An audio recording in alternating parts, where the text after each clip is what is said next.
ملا یعقوب ویلي چې هند سره له ډیپلوماټیکو اړیکو وروسته دفاعي اړیکو ته تیار یو. په سلامونو مه هرکلی کوم، زموږ یوټیوب چینل ته په خیر راغلی. که غواړئ په بشپړه توګه معلومات ترلاسه کړئ نو ویډیو راسره تر پای وګورئ. د طالبانو د دفاع وزارت سرپرست له یوې هندي رسنۍ سره په مرکه کې ویلي چې له هند سره د ښو ډیپلوماټیکو اړیکو غوښتونکی دی. د طالبانو د دفاع وزارت سرپرست ملا محمد یعقوب مجاهد چهارشنبې د غبرګولي پر 11مه د هند له نیوز 18 سره مرکه کړې ده.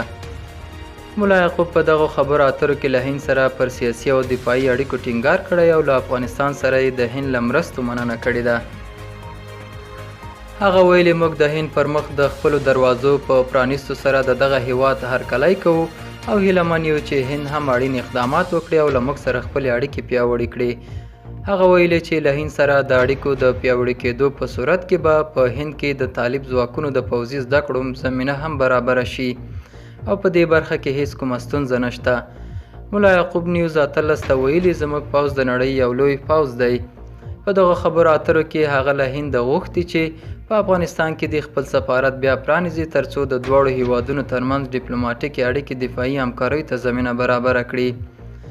هغه ویلي که څه هم له پاکستان سره ډیپلوماټیکې اړیکې لري خو په دفاعي برخه کې له دغه هیواد سره هیڅ پرمختګ نه دی شوی.